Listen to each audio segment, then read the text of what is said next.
Okay, let's get going here. Let's everybody introduce themselves. Start with Dave. Dave Clark, outside of Tampa, Florida. Okay. Black belt in karate, black belt in Budoshin, and happy to be here. And especially enjoyed the last three meetings, man. It really, really amazing topics, and I learned a lot. Yeah. So thank you, guys. Hey, Dane, you're next, I guess. Yep. So Dane Fiorello, Long Island, New York. Vast background in many different Okinawan karate styles, some Japanese too, and then ju-jitsu and aikido mixed in there my entire life too. Okay, Eric. Hi, my name is Eric. I am a first degree black belt in Budoshin Jujitsu under our sensei George Kirby. I do practice a variety of other martial arts from boxing to karate, kali, and I'm also known as Mr. Mustache. Okay, and Joni. Yeah, hi. I'm from Finland, Tampere, and I have my own style that Josh Kirby has helped me with Kyokai Jiu-Jitsu, and I have 6 done in that. Okay. And from down under, I think, Francis, you want to introduce yourself? Yes, sir. So I don't have any recognized rank except for in Shorinji Kempo, the Shodan. I've been practicing. I have received instruction from in Jiu-Jitsu over the years from people, and I don't have a fancy introduction, I'm afraid. So I'm probably the least experienced of everyone here. It's okay. We Yes. Fresh insight is always welcome. All that means, Francis, is we're going to learn more from you than you're going to learn from us. Right. Oh, thank you, sir. I appreciate the sentiment. It's learned over the years. If you have an open mind, it's amazing what you can learn from your students. I'm George Kirby, 10th Dan Budoshin Jujitsu, Santa Clarita, California, which is about 30 miles north of Los Angeles. And anyway, so I think that's all that's here right now. Well, as I said before, Darren will be joining us later. He's on a business call. So first topic is empty hand. And the first thing we do is we want to define it, and I think each person or each style may have their own interpretation of what empty hand is. So why don't we start with Dave and I look at empty hand as what I did with my karate and my jiu-jitsu training until brown belt, at which point I started to pick up everything from boxes of Kleenex and cans of beans to Yawaras, hanbos, stabs, and learned how to take what I was doing empty-handed and add a tool to it. Seriously, regarding the box of Kleenex, it's amazing if you toss something light at somebody, how they go to catch it. And it's a great distraction. And by the time that they've dealt with that, you're already on them or in them or around them or through them. You can help them blow their nose, right? Better yet, just toss them the Kleenex and run in the opposite direction. There you go. Right. Okay, Joni. Yes, actually, I have a question for everybody because you have to empty-handed defend yourself against weapons, and nowadays many carry knives with them. And my way of training that is randori, that you learn first to avoid the knife and then seize the chance to catch the knife hand and execute a technique. But do anybody have any ideas of how to train yourself better against a knife hand, empty-handed? Use a realistic knife. Don't use a really soft rubber knife. Use something hard so that you know you are going to get hit by a knife. You can't have that idea that you're going to do it like a movie where you don't get hit. You have to start thinking, this is a knife, I think. You know what I mean? Yeah, I know. Yeah, I have a real knife that is taking the sharp end off it. It's metal, but the sharpness is taken away, so it will hurt if it touches you hard. But I'm just, it's the tactics, right, that you avoid. It has a lot to do with how talented a person is to handle a knife. But my tactics is to avoid it as long as you can, and then you inrandari, and then you have to catch at the right time the knife hand, and then you execute the technique. But what do people think about it? Do you have a better way to execute a technique or train against empty-handed against a knife?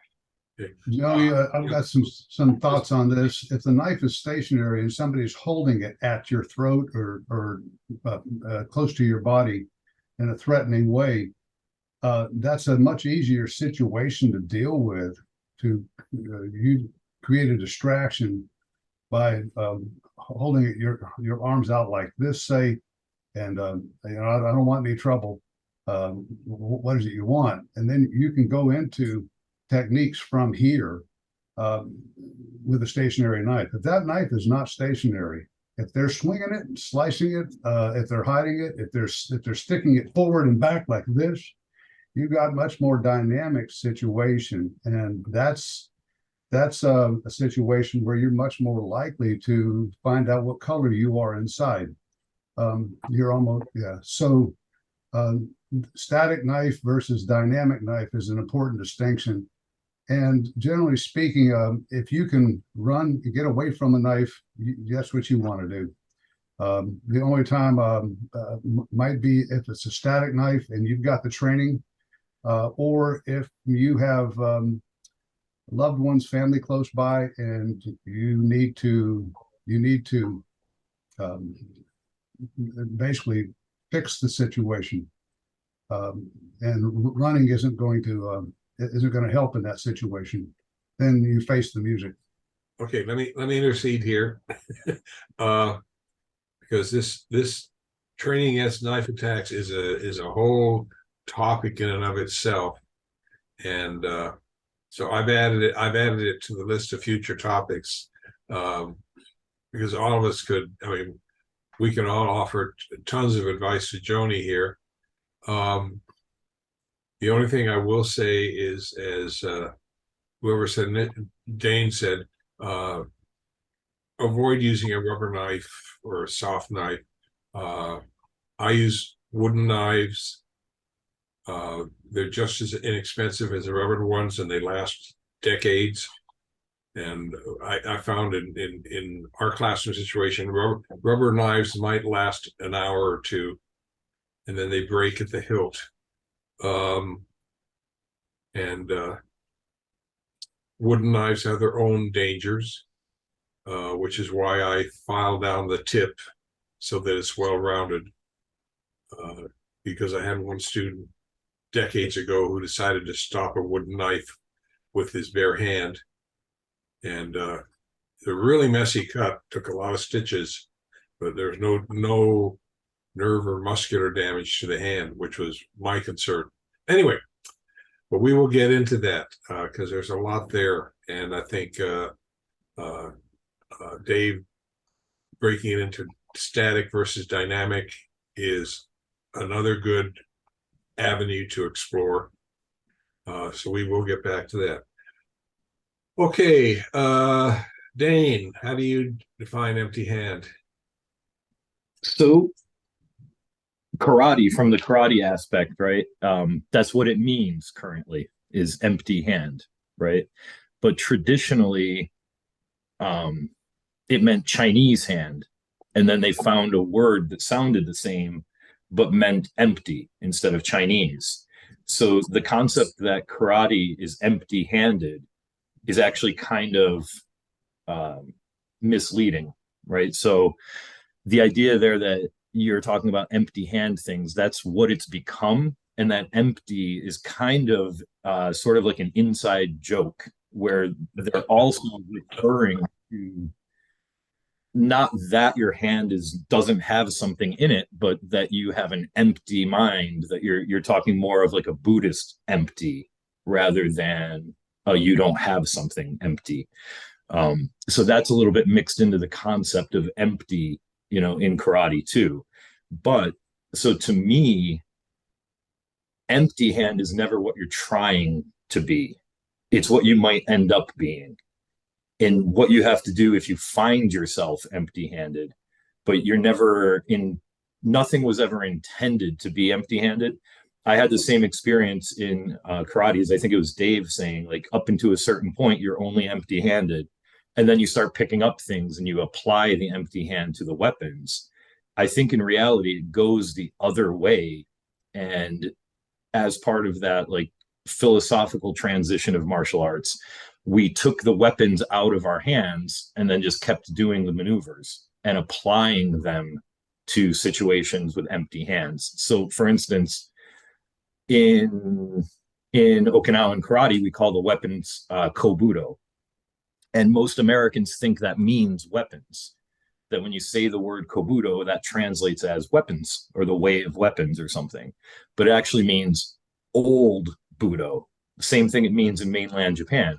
When you're talking about the kobudos and the korus and all that stuff, you're talking about the really ancient Japanese martial arts. Well, the ancient Japanese martial arts were samurai arts, right? And jujitsu became what you would do with sword technique if you didn't have a sword, right? So a lot of the Aikido really drives that point home. Everything would be just as applicable if you're holding a sword or if your enemy had a sword as it is if you're empty-handed. So you're taking kind of sword arts and applying it to the empty hand situation. Karate did the same thing. Their old system had weapons. So I think it actually goes the other way, where all these arts start off with weapons. Like nobody ever fought a war with empty hands, ever. Like the weapons of mankind are weapons. Like the weapons of the animal kingdom are their teeth and their claws. We don't have those. So immediately we use rocks and spears and things, right? So I think it's those techniques, like hitting somebody in the face with a rock led you to, I don't have a rock, let me just hit him with my fist. It's the best I can get. I don't think you observed hitting people with your fist was good and then a rock was better. I think you hit him with a rock and then you didn't have one. You said, let me try my hand. So I think that kind of is a piece of it all. And even in jujitsu, I've seen in books and things, a lot of the techniques can be augmented with secret weapons. Like the word jujitsu can be pronounced yawara, and a yawara is a little stick you hold in your hand. So now all of the techniques of jujitsu, if you have that little stick while you're doing it, they all still work, but they take on this new dimension. So I think kind of sometimes the techniques, and there's also like, those ninja climbing claws. There's even little straps like that have little spikes that you would wear. So when you're grabbing somebody's wrist, you're putting them in a wrist lock. It has that added dimension, So even those unarmed techniques, those empty hand techniques, are better if you have a weapon. So I know that's a long-winded thing, but that's kind of how I look at empty hand. Okay, Francis? Yes. Oh, it's a great question. Dane's answered pretty much a lot of it. I once heard Don Drager years ago call jiu-jitsu combat with minimum use of weapons. And my exposure to jiu-jitsu has always been with weapons. It's been considered, even the hand sword, the karate chop, is the signature move from jiu-jitsu rather than karate. So, it's always been implied, what's the difference between traditional jiu-jitsu and Brazilian jiu-jitsu? Well, your attacker is implied to be armed and a professional in using the weapon. So there are things like that that inform our practice. So empty hand, I guess, is sometimes what we call jiu-jitsu is called taijutsu in the Koryu arts. So the body art rather than the sword art or whatever else you're using. So I guess that's saying you have an empty hand is it has to be analog, and the things you're doing, as Dane said, have to work, whether you have a weapon or not. You don't have a completely different art. You know, saying we're doing weapons now, that sort of thing, as a sort of a supplemental thing, doesn't really make that much sense. Okay, Eric, you want to throw your 2 cents in? Yeah, sure. Well, is as you have said at the very beginning of this topic, is first of all you need to define empty hand concept, and that can vary in depending on which martial art that you're training with. Oftentimes they're all very similar, as Dane has mentioned. So I want to go with my background in Kali, and Kali is primarily a weapons art. That would be sticks, that would be knife, that would be a sword. There's even some staff in there, and the idea of empty hand concept is whatever I can do with the weapon, whether it's a stick or a knife or a double stick or a stick and dagger, I can do empty handed as well. The idea is this: the weapon is the extension of my hand or my body, right? So if I'm throwing if I'm going to swing a stick this way, well, I have a knife. Okay, I'll pop open the knife. I still have the same cut. What if I close the knife and I have basically a Kubotan effect? Well, if I reinforce the strike with my if I reinforce the butt end with my thumb, I still have another augmented strike, right? But about a punch, it's still there. In Kali, we used a variety of angles. So I'm going to start with the. I'm going to bring up the first 4 angles, and they seem to be universal among the different varieties of Kali, Eskrima, and so on, Filipino martial arts. And we have the 4 angles, which is 1, 2, 3, 4. So if I take that stick, it's 1, 2, 3, and 4. What about a knife? Okay. 1, 2, 3, 4. A Kubotan effect. 1, 2, 3, and 4. A punch. 1, 2, 3, and 4. All of this applies to the empty hand concept. Now, if I have a stick in my hand, can I grapple with it? Oh yeah, I can lock up limbs. I can do takedowns. I can do joint locks with it. Can I do it with a knife? We have what's called a Pikal grip, a reverse grip. This is my controlling hand. I can still lock it up. I can still lock up joints. I can do disarms and so on. I can do the exact same empty-handed, and that's the idea that Dane was coming across, is that a lot of the older martial arts like Okinawa and Karate is that they first start with weapons. You don't go to a battlefield weaponless. So you start with weapons, and then eventually you'll find yourself empty-handed. You still have to fight to survive, and whenever you train with weapons, you're still training the empty-handed concept. It's just you don't have a weapon now. You don't have that extension of a stick or the puncher attributes of a knife or a dagger, or you don't have an extra hardness of a Kubotan, for example. You have basically your soft flesh and somewhat brittle or hard bone. Depends on how much calcium you have. but the idea is weapons to empty hand should all flow uh, as one system. It doesn't change the art. And now, how does this apply in something like Budoshin Jujitsu? Well, a lot of our jujitsu system, we do have a lot of locks, throws, takedowns, come alongs, whatever. If I have a small stick like a club like stick or like a Mac light flashlight, for example, I can use the exact same techniques as I would empty handed.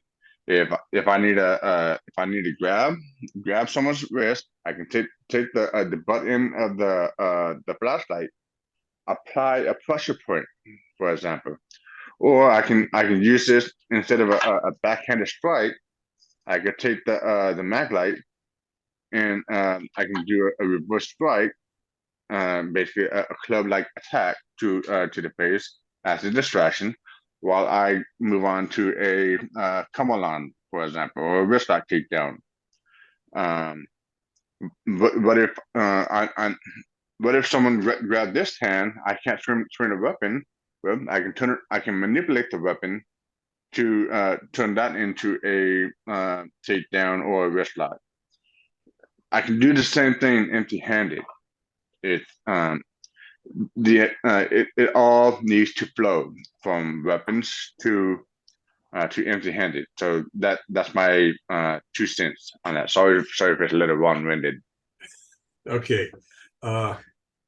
Gee, I don't need to say much of anything else. I think everybody has covered every aspect of it, from both ends of the spectrum, from weapons to empty hand, and also from empty hand to taking empty hand techniques that you've learned and applying it to weapons.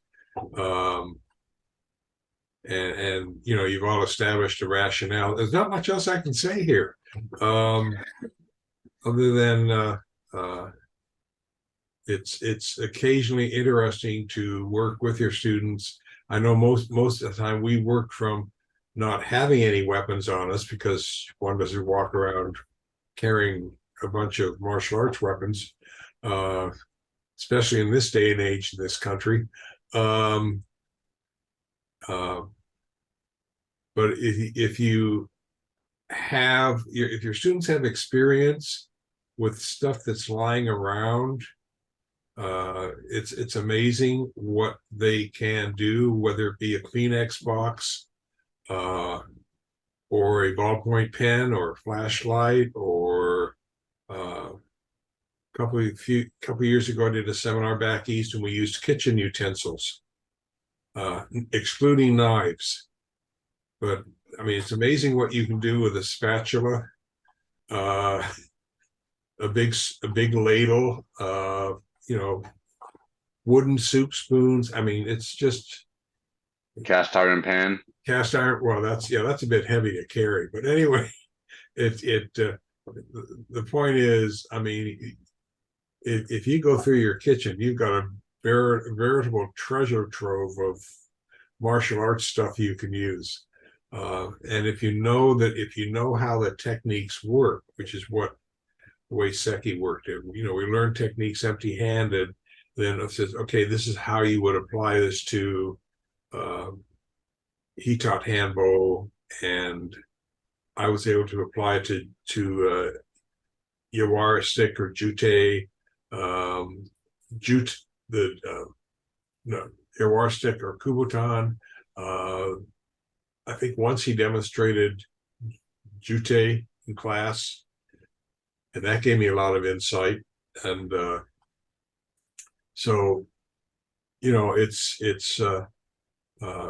the students need to have this experience, because if they're in a street situation and there's stuff lying around they can use to defend themselves, and they're familiar with it, they'll do a better job of defending themselves. And simply picking up, you know, how do you say it? Picking up a what do we have running around loose? you know, let me grab them here. Even taking your keys and putting them between your fingers changes your keys. I mean, this is a much more effective weapon than your fists are. Plus, you're going to get some good DNA samples. So, you know, it's a matter of, to me, the empty hand concept is a familiarity, or that you can pick up a lot of household or normal items and use them to augment whatever technique you're doing. And they become part of the technique. And that kind of thing brings things back full circle to, now you're armed. You know, you don't go into battle without a weapon and without weapons. And it's amazing what can become a weapon.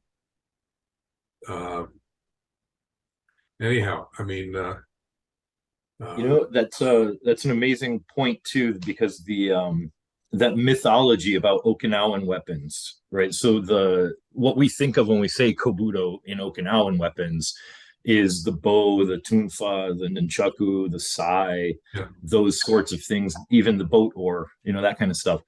And the story that goes with that is that the samurai came and banned their weapons, so the farmers took farm tools and turned it into weapons and all of that, right? But that's just nonsense. That's just a story, you know. But the truth of it is, philosophically, what's happening there is they're proving a point that you can't be empty-handed. Once you've trained your empty hands, they're never empty. You can put anything in them. Even, you know, if you take away my sword, you can't take away my tree branch. If you take away my tree branches, you can't take away my you know, this rock. If you take away whatever, I'll always be armed because I know how to use anything as a weapon, even a farm tool. You know, anything that's left, I can turn that into a weapon. So if you ban weapons, what are you left with? People who can use anything as a weapon, right? So, you know, I think that's kind of the point there is, you go ahead, disarm me. I'll just use something else exactly with the same mechanics. You know, I can't be disarmed. Right. It's kind of like, what was the old TV series that came back initially for a while? The guy who would always, MacGyver. Oh, yeah, exactly. That, I mean, it was all scripted, but it just shows that if, you know, if you're resourceful, and knowledgeable in your core techniques or whatever you need to know, it's amazing what you can do with what's around you. And I think that's perhaps the intent of quote unquote empty hand. No, you never are empty handed, because even if you know these techniques, so obviously your hands are not empty. So, you know, it's, how do you say, it's a misnomer. Yeah. Anyway, okay. Let's go to the next one. This is a fun one. When you started your martial arts, did you plan or think about or anticipate securing your black belt? When you first started, what was, did you ever think about becoming a black belt? That you'd make it? Hoped to become a black belt, but then when I got small children, I decided myself that I want to teach them the style myself personally, and being a sensei was the chance to do that. Okay. Sensei, I had a teaching background when I began studying self-defense, and I had looked for a number of years before I found a dojo, a karate dojo that had the egos in check enough that I was comfortable studying there. And I look back and I laugh, because as a white belt, anybody who came in that door behind me was fair game to be my student.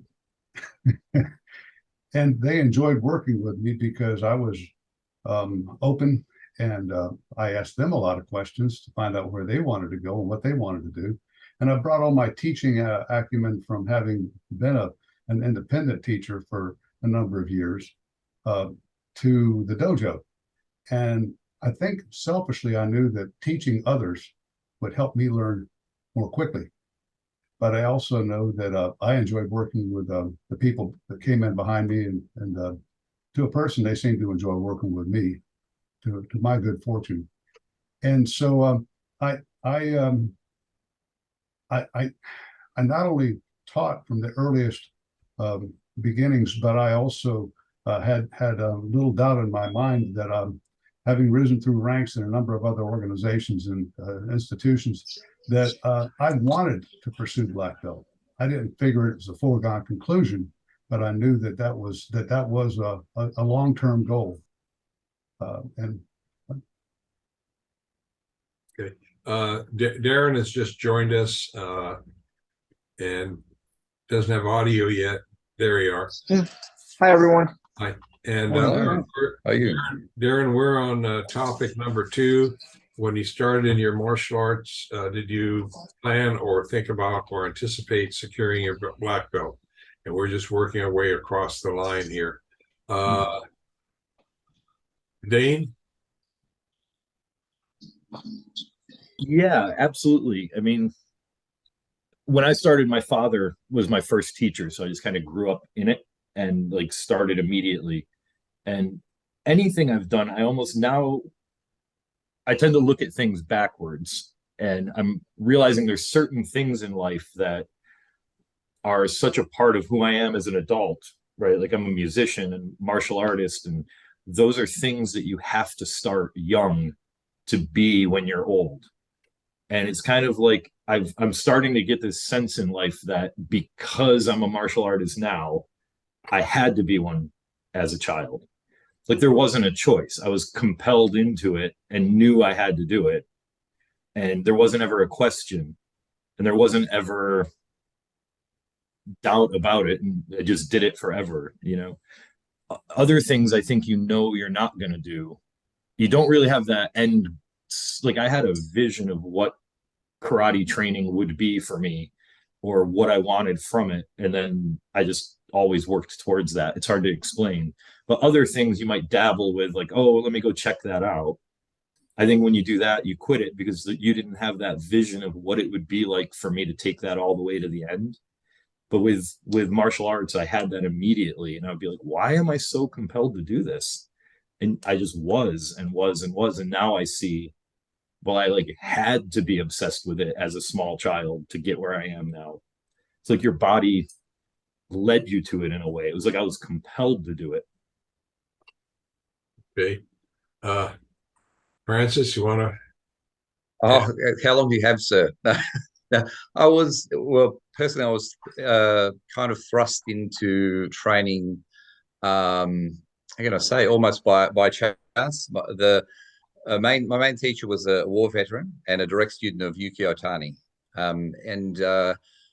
I was dabbling for a while. This is back in the mid-1990s, but I started working as a bouncer, and I thought I'd better start getting serious about this because I was getting direct feedback about what did and didn't work. Currently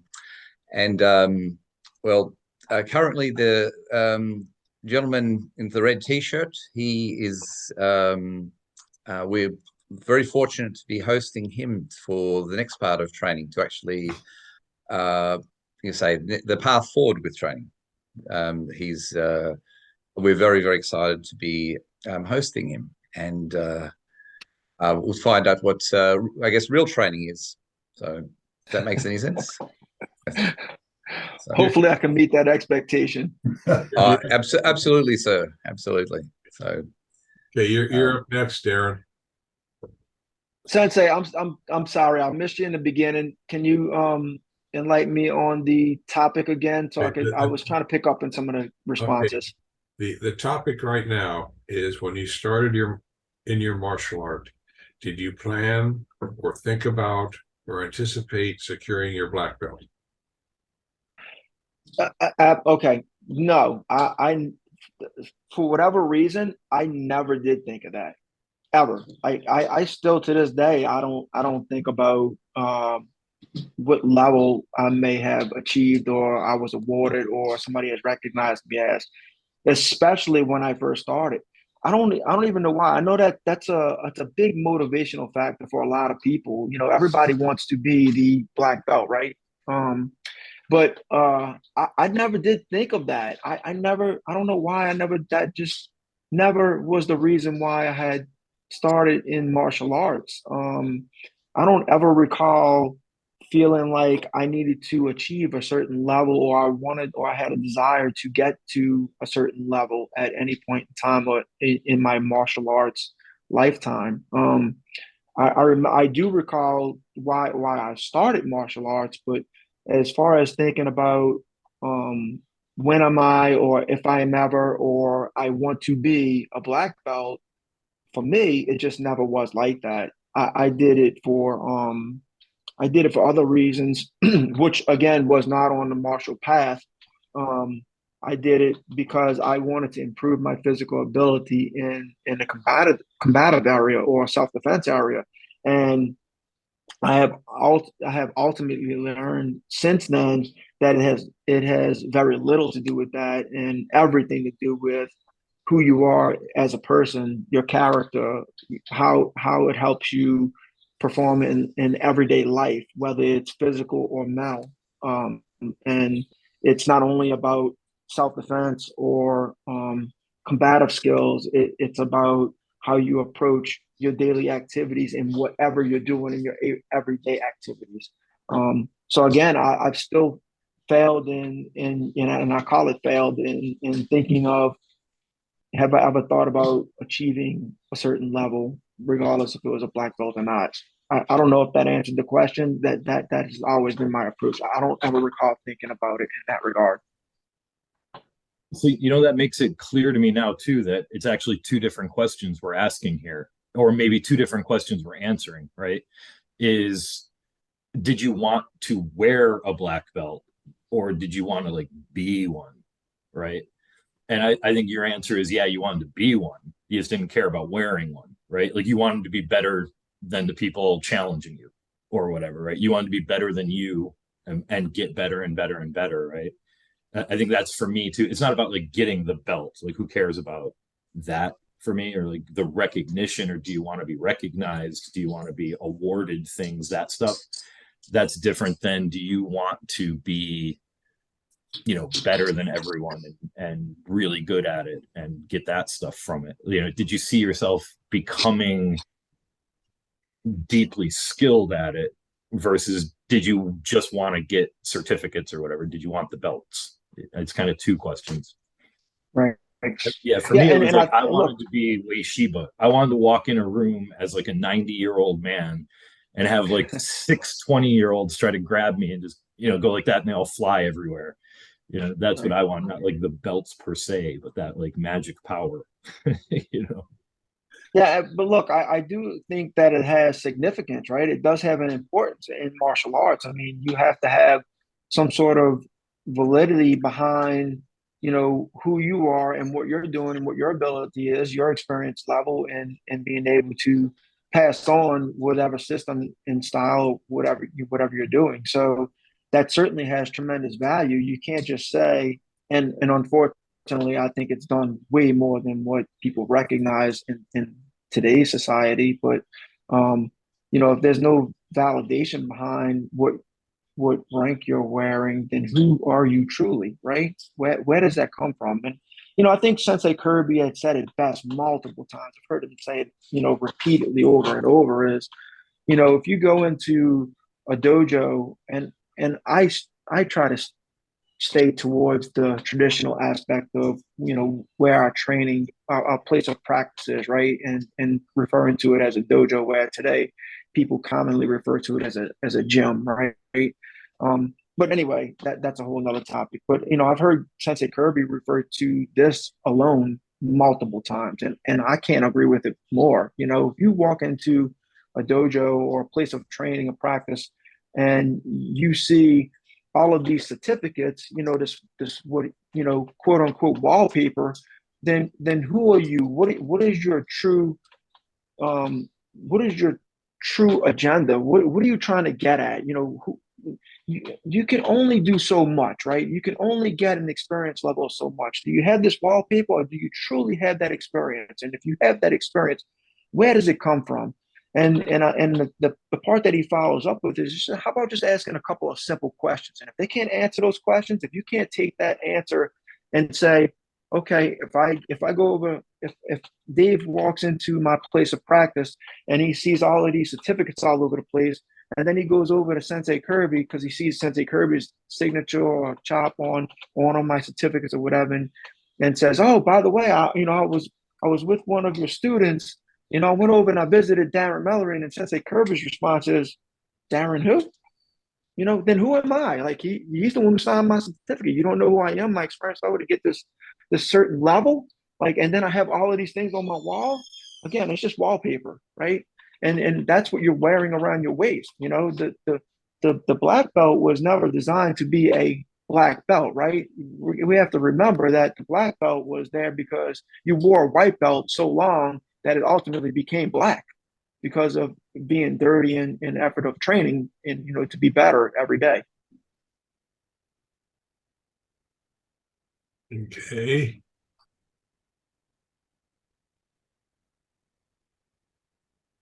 It really does sound like we're all somewhat similar in the whole if you want to be a black belt, if you want to be a teacher, and so on. Like in my case, I grew up watching Jean-Claude Van Damme, the Teenage Mutant Ninja Turtles, ninja movies, and I'm like, I want to do that. This is so cool. Ah! And then I took my my first kung fu class, or my first karate class in junior high, and then somehow I didn't come back. And it wasn't until yes, I watched movies, I studied them, I tried to imitate them throughout all my years. I had some training in a little bit of, I guess it's called Kung Fu Sansu, back when I was in 6th grade. And I would also double up on some kickboxing or Muay Thai. I took that learning experience and applied it to basically self-teaching myself. And then the idea is this: I wanted to train martial arts because I thought it was the coolest thing on earth, right? I never thought about getting my black belt and just and being a teacher or competing or anything like that. No, they had this vast knowledge of martial arts movements and techniques that I wanted to learn. Kind of like there's a certain aesthetic to how somebody moves. If anybody plays video games, there's a video game called Tekken, and you have they had this whole wide variety of characters. And they all represent different fighting styles. You have Kyokushin karate, you have capoeira, you have Chinese kung fu, you even have some characters have sambo, or you have a mismatch of judo and brawling, and they all have this certain aesthetics. Mine personally was that the Kyokushin karate type of aesthetic, that brute power and speed, and I just thought that was awesome. Nowadays, I the only reason why I would want a black belt is because I want to be recognized as I know my stuff somehow. So hopefully, and yes, it has Darren has said who you become, who your character is, that this tend to evolve. And now nowadays I feel like I want to be an instructor because I believe everybody has a right to self-defense, right? So it's that's that's one of my motivators on why I want to be a teacher. And having a black belt or something that shows that I took this training, I have this knowledge, I am certified to teach. I think that's the main point that Devin was trying to point out is, yeah, sure, you have all this experience, but are you certified to teach this martial art? I have this, yes, I am. Sensei Kirby knows who I am. You can go and talk to him and ask about my character.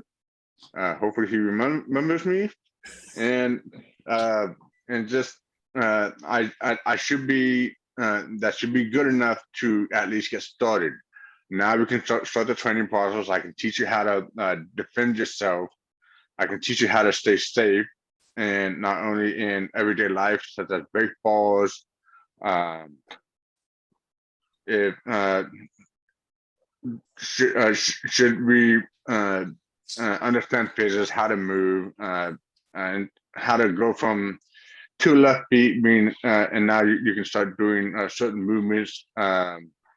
You're not stumbling around all the time. That just grow on a person. You can see it happen when they're not so clumsy as they learn martial arts, and then God forbid anything ever happened. There was some kind of incident that occurs, and they come back to tell us about it, and they're safe, they're fine. That's ultimately, as self-defense martial artists, what we want out of our students, right? And that is my motivator on why I wanted to become a black belt in, say, Budoshin Jujitsu. Okay. Tom Janine is just joining us here. Hello? I hear you. We hear you. Yeah. So we're just commenting on what the status of black belt means to us, or why did we The question was, when you started in your martial art, did you plan or think about or anticipate securing your black belt? Yeah. Yes, I always had that in mind. And as I progressed through free martial arts, I got dramatically different perceptions of what a black belt meant in each of them. I was in a Korean martial arts tournament last weekend.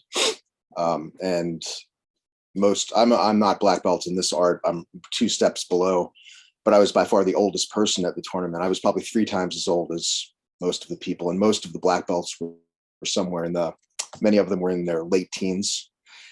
And that sort of gave me a perception of what Taekwondo and Tang Soo Do had as a standard.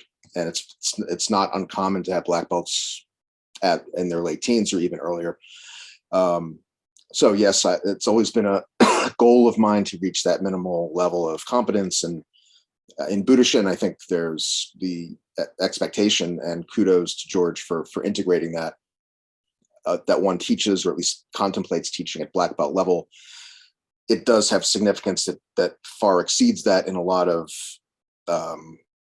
karate, Taekwondo, more child-oriented, not that those are child-oriented per se, but where, as it's taught in the United States, where there's a lot of very young people attaining black belt level, sometimes legitimately, sometimes belt factory like, and it shows how variable the standards can be.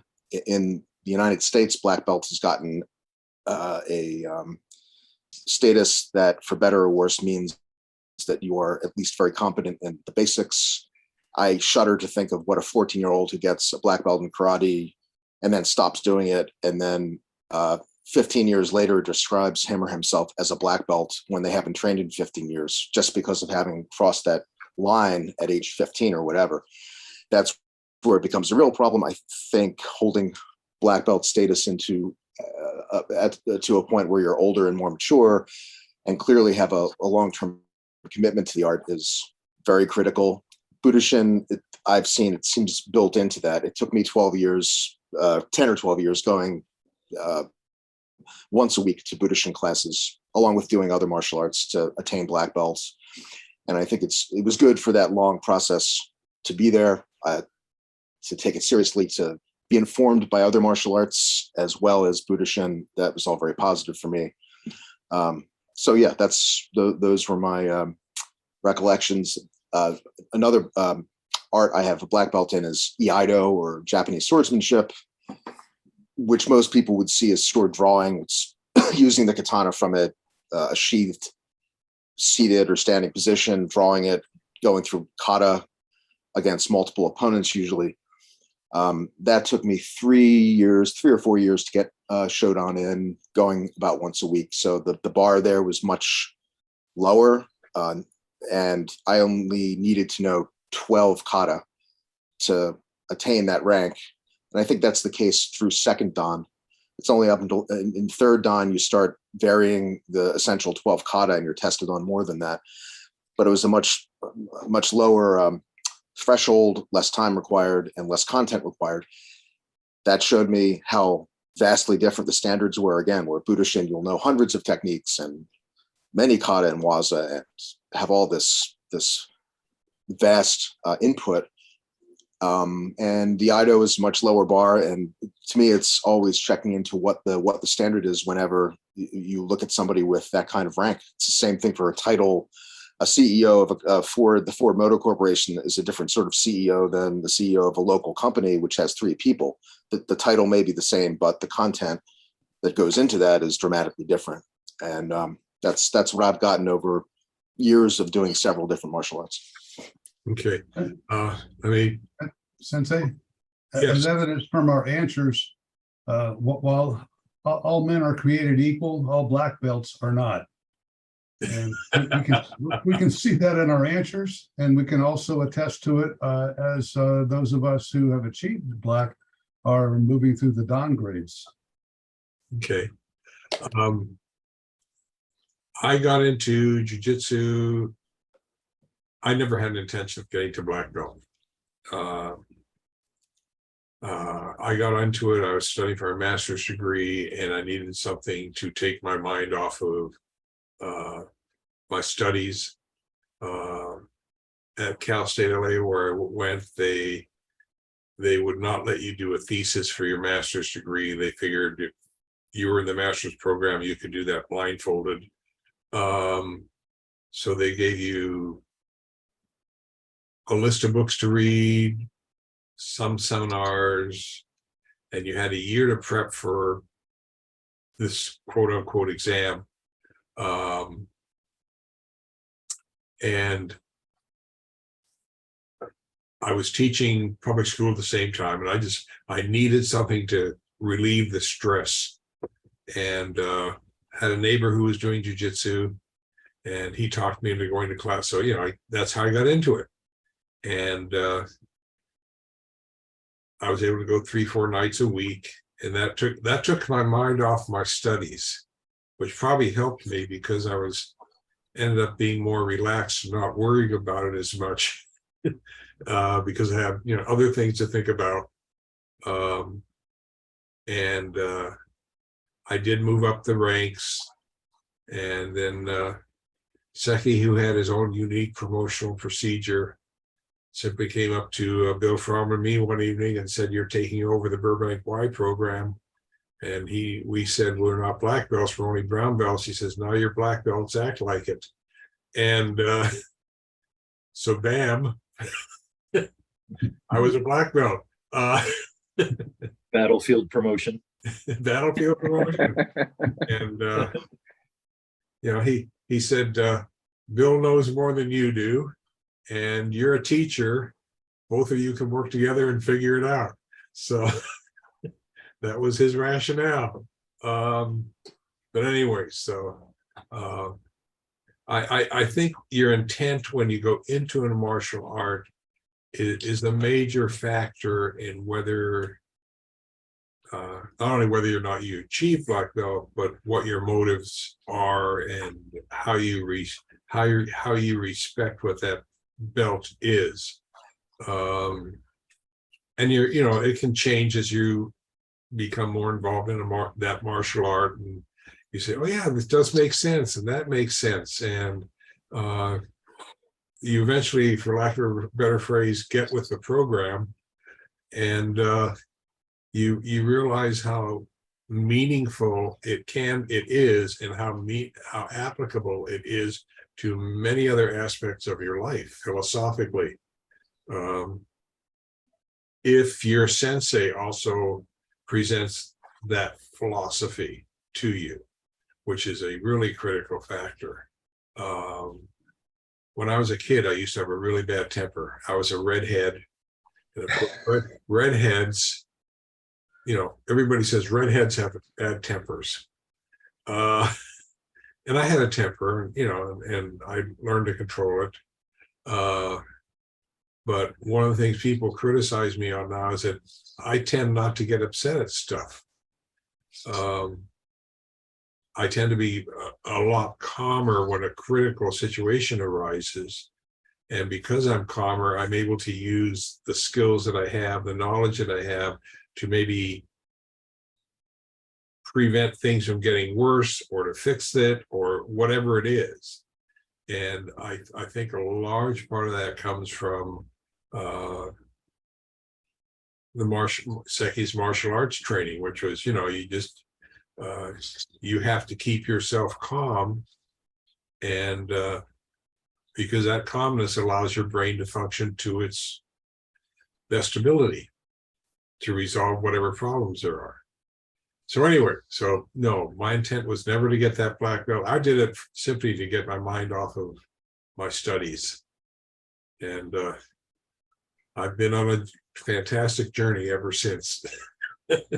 So anyway, next question. Indeed, it really has been a very fantastic journey. Yeah, it is. I mean,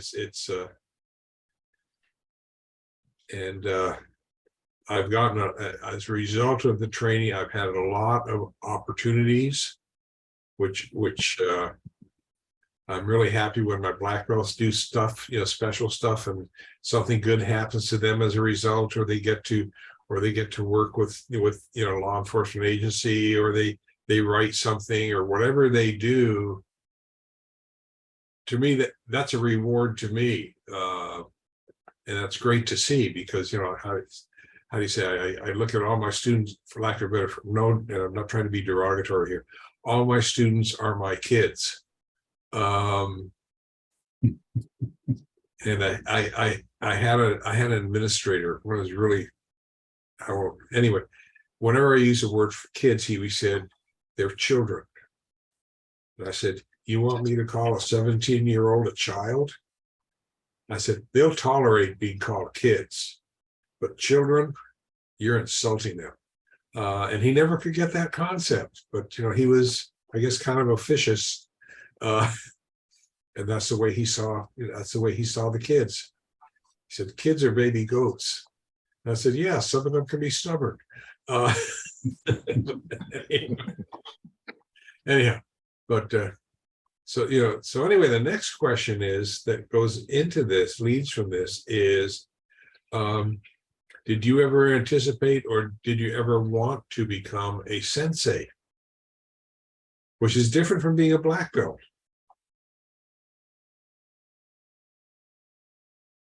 Any answers? I think I've already answered that question. Yes, you but have, yeah. I thought that question was already built into the previous question. Oops. Not necessarily, because there's some people, I mean, and I've had students in my own black belts, they get their black belt, I don't want to teach. I just want to keep improving myself. And you know, to me, and I finally wrote an editorial, which will appear in some future issue of Kokoro. You don't really start learning until you start teaching, in my book, because then you find out all your mistakes in your techniques from what you think they are, and then you see your students making the same mistakes, and you really have to look back at yourself and say, where did I mess up? And that happens. So yeah, I do differentiate becoming a black belt, because some people, it's, you know, their bucket list item is to become a black belt, and then they drop out, or they want to go for advanced ranks, but they don't want to teach. So the question is, other than Eric, who's already answered this question, For me, starting to be a sensei actually was starting the style from the beginning. It was finding the truth in jiu-jitsu by books and learning and reflecting myself to what I have learned. And now when Budoshin Jujitsu, also the techniques come into my life, how do they relate to the techniques I have learned before in jiu-jitsu as a youngster, and how I teach it as a senpai juniors in jiu-jitsu myself. So I discovered by comparing the Budoshin Jujitsu to the jiu-jitsu I have learned, that it is very similar pattern, but they are put together in a different way. But I also found out that jiu-jitsu is really jiu-jitsu. And by teaching and by being a sensei, you have the responsibility to really, you have to be able to do things, and you have to be able to explain the things you have learned. That's the way I discovered more deeply into the truth of jiu-jitsu, and becoming a sensei was enlightening in one way to figure out what is jiu-jitsu and how I have grown in jiu-jitsu, and how can I implement jiu-jitsu different styles into techniques. And so the sensei thing make it more interesting, and I saw it has a lot to do with studying jiu-jitsu, maybe more than just executing and fighting, because in my younger days it was executing and fighting. But I had a book in the shelf and I never really read the book. But then when I found George Kirby's literature, I started by thanking him from the books. I found out that there's just actually much more in jiu-jitsu when it's put into paper and books, and you start studying, and you kind of realize what the techniques mean, where do they come from, and how can you implement different techniques and make your own techniques also out of having an old style versus learning Budoshin Jujitsu at the same time. So it was very enlightening becoming a sensei and then really studying the art. Okay, anybody else have any? I'd like to say that as a person, you learn more about parenting by having children than you do from having parents. If a sensei is a parent, when you teach, you have children. Beautiful. So the point I'm making is that I learned a lot more the years I've taught than the years I've studied under senseis. And it was self-evident early on. So teaching is definitely where I personally wanted to go. Okay. The black belt status in Budoshin and in other arts, it justifiably gives you status in as someone who's a competent understander, or someone who can demonstrate essential techniques.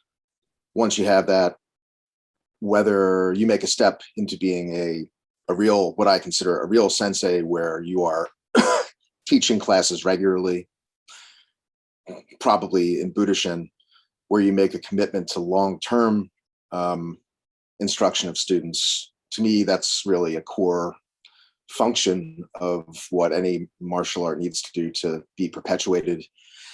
And the levels, there's a level of person who is so committed that they're committed enough to found their own school or start having their own classes where they are the main instructors. That's, I guess, the top level, the most committed. Then there are black belts who are under a head sensei in an established dojo, where they're maybe teaching one class out of 4 a week or something. And that's also a tremendous commitment. And I'm filled with admiration for the Budoshin sensei I've seen over the years who are teaching small classes or classes with students who are not that diligent in attending. And that shows true commitment to me. I would have a challenge doing that myself, but I see how essential it is to the art. And I gravitate to different arts outside Budoshin also, but I still think if I'm doing a seminar, which I've done over the last months on something like using the cane as a self-defense item, I hesitate to call it weapon, as a self-defense tool, then having a black belt, having people know that I know the basics of Budoshin helps me have credibility as a presenter on something like a weapon or some implement. If I could also do sword, which I do have a qualification in, but I think black belt gives you credibility that is translatable to teaching a niche interest that you have within a martial art. It could be sword, it could be some other weapon or item to demonstrate something new to a class of Budoshin students. So that's all valuable, but there are different levels of commitment that I've noticed that go along with being black belt, and whether that reaches sensei level. I think of sensei as somebody who's permanently committed to teaching martial arts regularly to a group of students that can come and go, but the commitment that person, the sensei, has is to the art long term. Whether somebody who sporadically teaches classes is truly a sensei in that sense, I guess the term is open enough to embrace that, but there are a lot of different categories and levels of commitment within that word, I think, that needs to be explored or understood as you're pursuing martial arts. Right. I mean, I ideally would like to see, and it's, and I've been a black belt since 67, 68, whatever. I ideally would have liked to see all of my black belts out there teaching their own dojo. That's my ideal. It always has been. The reality is that life gets in the way. And different people have different aspirations. I have a tremendous respect for those people who have actually gone into teaching as Thomas has said. I have a great deal, regardless of martial art, for those who have been around for years or decades, and they've made it through a whole series of hardships, and they're still teaching. It shows commitment,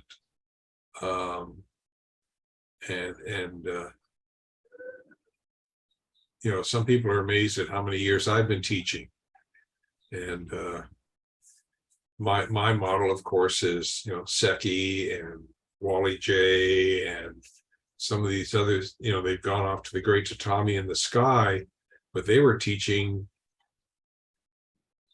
way past my age. And so maybe that's something that keeps me going, is that I feel that's part of my responsibility.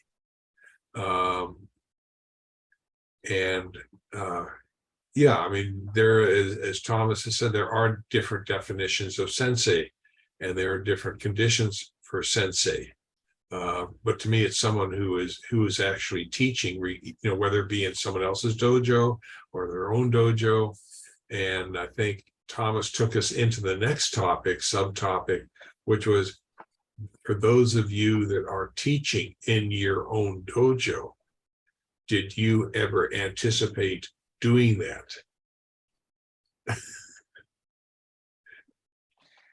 Because that's a whole different ball game from teaching in your sensei's dojo. Well, whenever I open up my own dojo, I'll be able to answer that question. Okay. That's an honest answer. I can accept that. Okay, any other thoughts? Yeah, Sensei. I heard a couple of different points from you, from Thomas, and from Dave that I really appreciated. First of all, the analogy that Dave has given from a sensei to being a parent, very relatable to that. I mean, that was very easily understood and well said. I applaud you for that, Dave. Some of the topics that Thomas was mentioning. I could certainly relate to the things and where he was taking it off into kind of like breaking it down into different perspectives on being a sensei. You know, for me, there's been times when Sensei Garrett has, you know, allowed me to teach a class well before I was of any Dan rank, Shodan included. And every time that I've done that, I started to realize when I was doing those things, when he was allowing me to instruct a class under a Dan rank, or when, you know, before achieving a Dan rank, I could see myself understanding what I was doing better.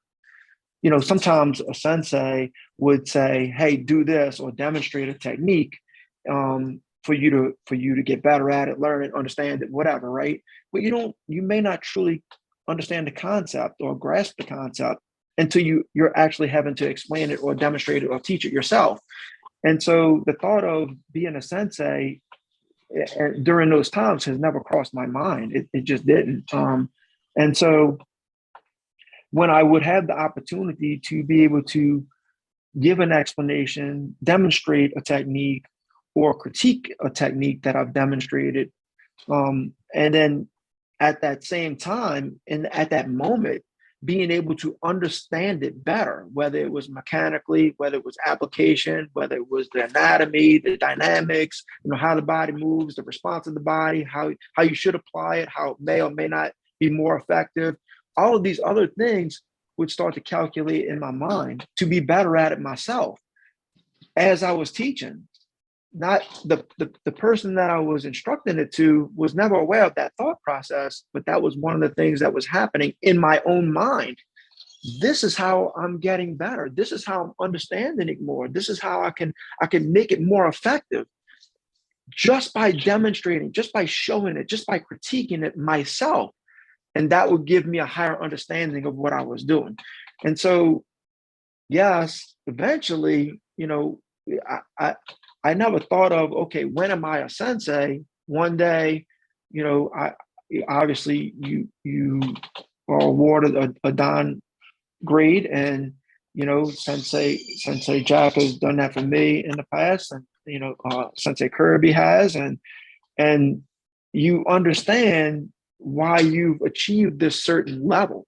And then going into a little bit more of what Sensei Kirby was saying just now is, you know, and I think I touched on this several sessions back in where your foundation is, you know, where the validity is of what your experience level is. And, you know, to have people like Sensei Kirby continue to give his instruction, his guidance, his foresight, his vision, his experience level in the past, currently, and what it should be into the future, to not have that is invaluable to our own development moving into the future. And so when you say, look, I have this that I can offer, you're setting the standard, you're holding the standard, you're setting the expectation for not only us now, but for what was given to you in the past, and then what we have to do moving forward for the heritage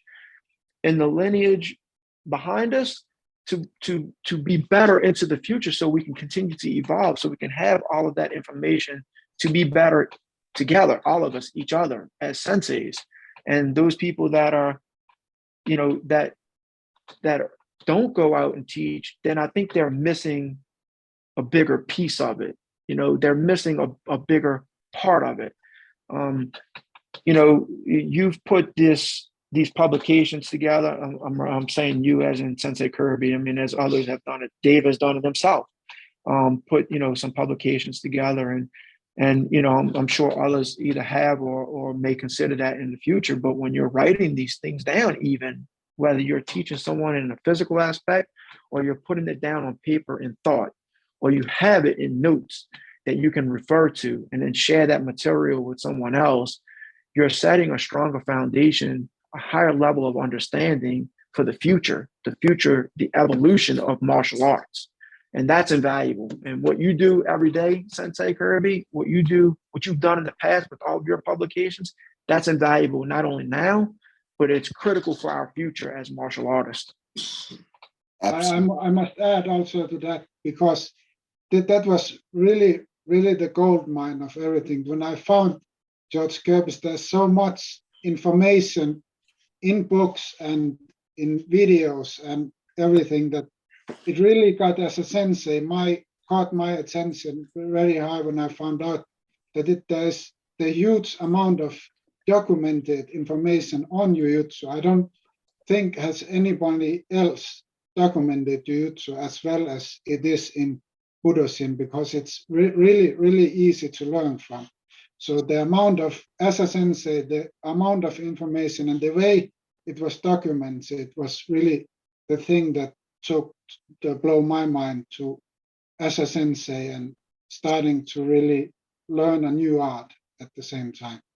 Yeah, and Darren and Joni have made such a critical point, especially Darren's example of writing publications or producing something that's a permanent record of what you're doing and having that as a teaching tool. That's George has done so much for Budoshin in so many ways. He's created and codified much of it, vast majority of it. But most strikingly to me is there's a permanent record of it that can last as long as people know where to go to get it. And there's a grounding for all future development of it. That in itself is so crucial as you conceive of the term sensei, which means literally, of course, one who's gone before you. It's not strictly speaking teacher, but as someone who's gone before in this pursuit that we find so valuable, how do you serve that, the set of ideals that are created through ethical concepts in that martial art? How do you perpetuate it into the future? And you see that with the higher belt rankings in Budoshin being they become less physical after 5th Dan. There are no technical tests. It's measured by how much you've given back to Budoshin, how much you've devoted to the art. And that's one of the uniquely appealing things about martial arts is it's unlike sports where you'll just retire from this team and you may consult the team or be a broadcaster or something. In martial arts, it's a more thorough ongoing interaction where it's a lifelong involvement where you find ways of cultivating that art and passing it down to the next generation. And it can take an intellectual form like a publication or teaching or all these other avenues that you have, but that idea of perpetuation is so valuable. And it should be an expectation as you get higher up. You may not teach a class 4 times a week, but you may write something that's of permanent value, or make a video or do something that gives back in an organization. And that's a tremendous positive quality of these arts. Okay, I'm writing down a future topic here. While he's doing that, I'm going to jump in and share that for me, teaching is just a profound form of learning. I'm learning at a much faster pace. I'm going to toss out 2 examples, and I kind of hesitate to do this because it's going to point out my own personal ignorance, but I'm going to do it anyways. I was at the Nidan level before I realized that clockwise and counterclockwise could be on 2 different planes. And I remember sharing it with Sensei. It was a major aha for me. I discovered it teaching. And how long would it have taken me to figure this out without teaching? Clockwise on the floor and clockwise on the wall.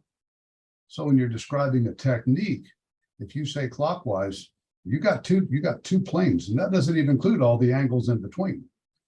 So and my writings and my teaching, I then have integrated wall clockwise and floor clockwise, wall counterclockwise and floor counterclockwise. I was Nidan before I figured that out. Hello. And then I'm currently Yodan, and just this year, you guys have taught me about technique. There's technique, which is your overall ability, but there's also technique, which is a single part of a kata. And I knew this as a musician, but I didn't realize it as a martial artist. And once again, teaching forced this come to sensei moment. Dave, I could certainly relate to what you're saying as far as starting to understand things when you became Nidan, because through my time in training, as I've gone through different rank levels, right? I've at times felt I was way up here, and at times I felt I was way down here, right? It just in my performance and in learning and understanding and my ability. And then one day I became a black belt, right? One day, and I'm like, oh, wait up, I must be up here. But it was very, very quick that I've learned that I really don't know anything, but I can understand it better. Now I'm going to start to learn. And that's how it's truly been for me ever since. Like when I first was recognized as the black belt, I had this, okay, I'm here, but I realized I really didn't know anything. And that's when I felt like I really started to absorb and really started to learn and really started to understand what I was actually doing. Yeah. I would love to bounce off of both Darren and Dave's comments of learning.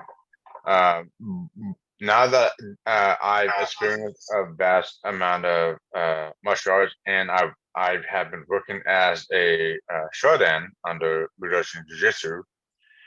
Whenever I look back at the old curriculum, like old videos and so on, I'm picking up details that I missed before, and I apply the details.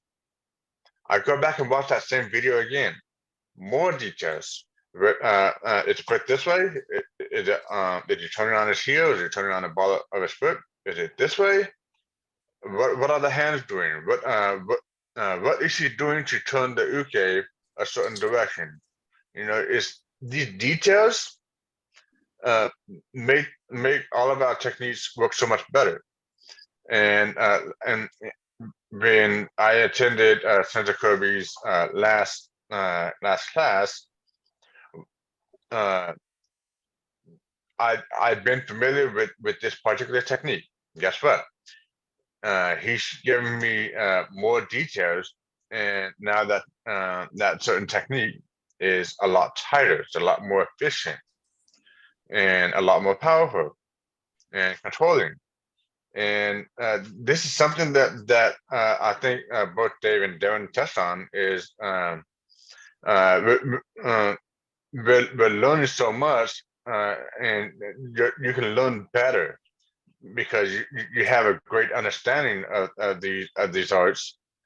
Now you can start looking at the details. You can start magnifying or zooming in on what's going on, and it's like being a white belt again. It's awesome. Let me interject a couple things here.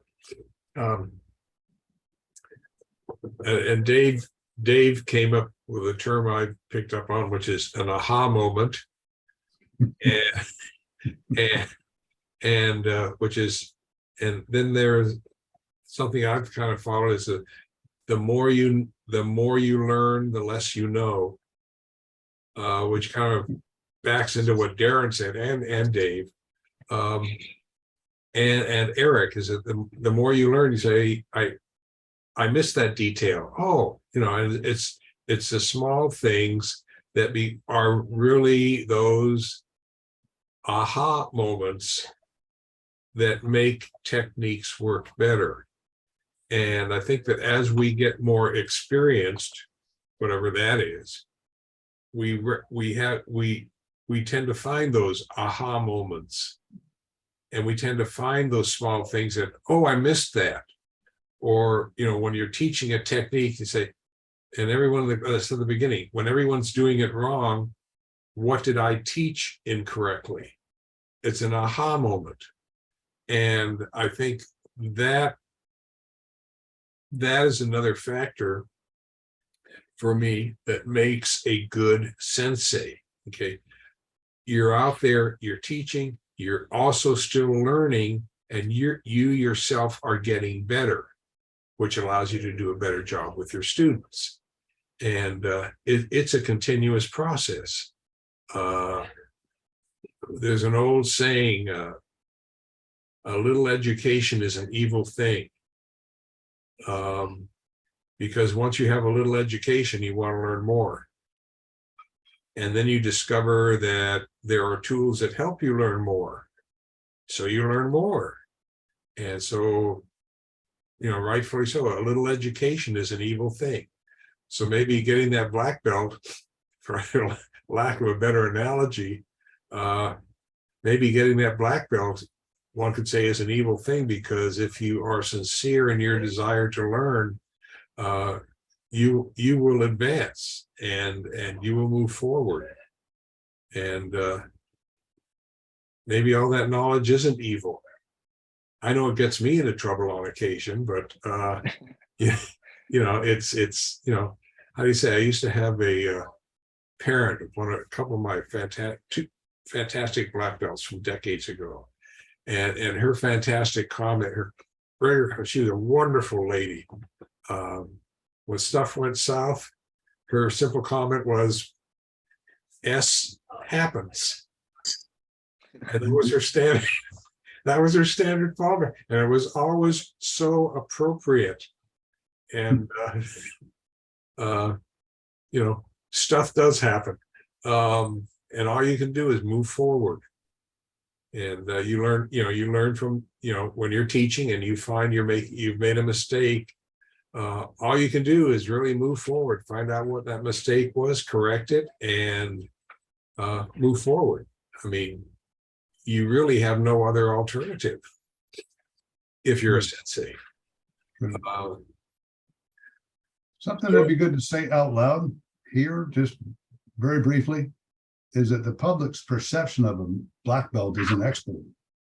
Yes. And yet that's not true. A black belt is an intermediate self-defense student. And typically in the vast majority of martial arts that looked into and studied, 6th degree is where you're considered to be expert. I don't like that term, by the way.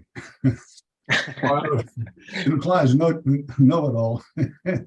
No one is there. So. Well, how to say, as Darren said, you know, he said when he got to be a black belt, he thought he was way up here in terms of knowledge. Mm-hmm. You know, and some black belts, Shodan, think they know it all because they've met all the criteria up to here. Mm-hmm. But then they realize there's more criteria. Mm-hmm. And that criteria is endless. Yeah. There's a saying that Really, the more you learn, the less you know.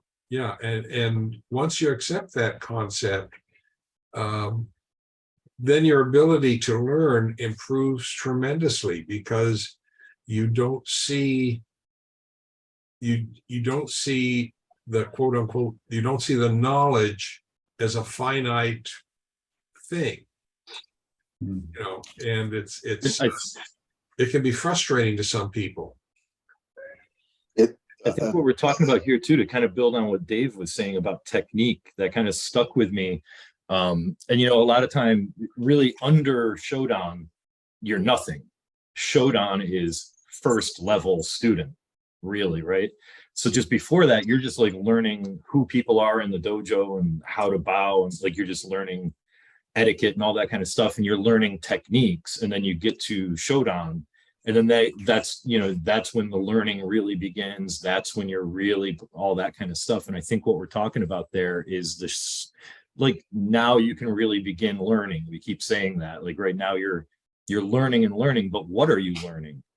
Right? You've learned so many technique to get there that what now you're just good at learning more techniques. I think what now you're good at learning are principles. Like, I think that's where you're no longer learning techniques, you're learning the principles behind those techniques, and you're learning how they work and why.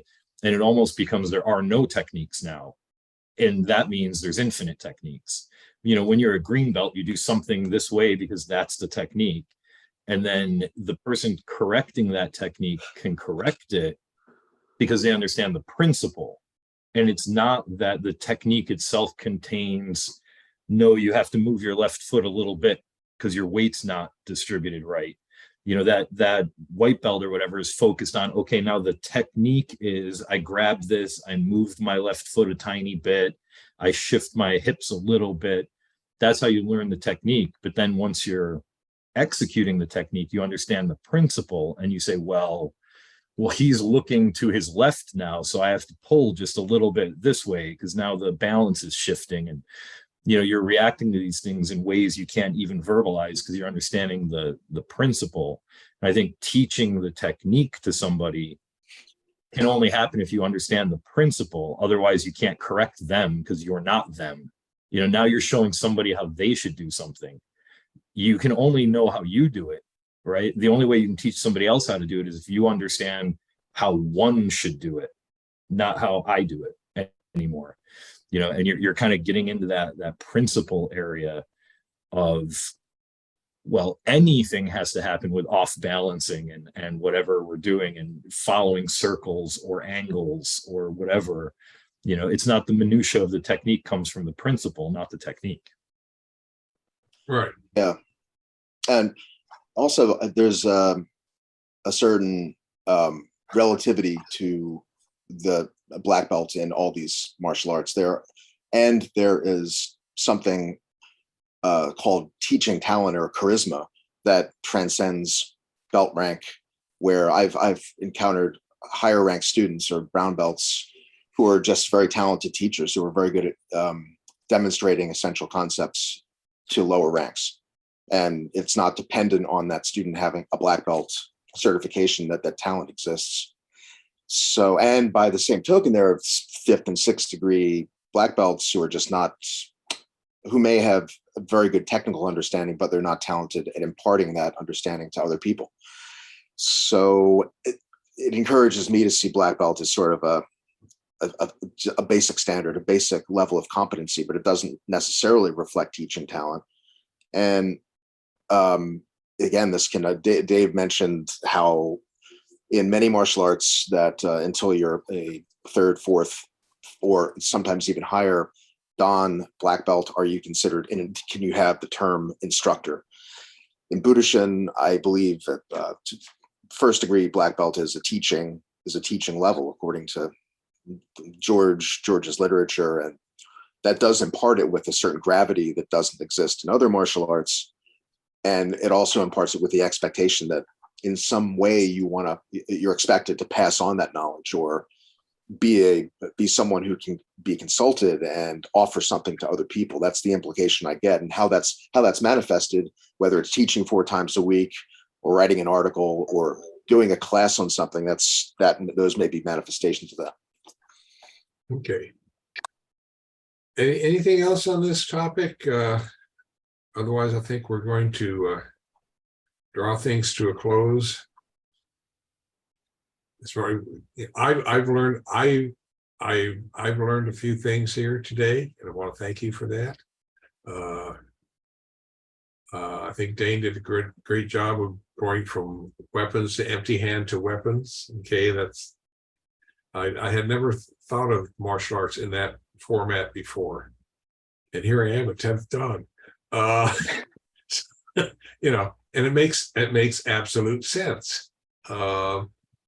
And you know, I think everyone has, you know, I've learned, you know, from Darren and Dave and even you know, Eric, who's one of my students, and you know, so I want to thank you. It was a very worthwhile day today. picked up a lot. And I also got 3 more topics out of the discussion. That's always a good thing. So, you know, stuff happens. Anyway, why That's the phrase that we can all apply. S happens yeah. to somebody Well, else. you know, I used to. Is that going to be our default saying? S happens. I always referred to it because I even use that phrase in the classroom, you know, essence. And they wanted the whole word. And I said, oh, that's Sam Houston Institute of Technology. And just the initials, Sam Houston Institute of Technology. And the kids got it, and I never got in trouble for it. Can you get a BS at that institution? The BS degree? BS. Yes, there's a BS, the MS, and the PhD. I know those as well. Yeah.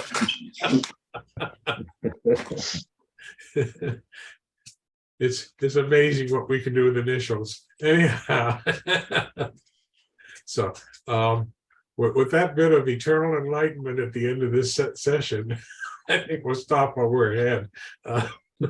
So anyway, have a great weekend. Thanks, everyone. Good. Have a good one. See everyone. Bye, everyone. Take care. Bye. Bye. Thank you.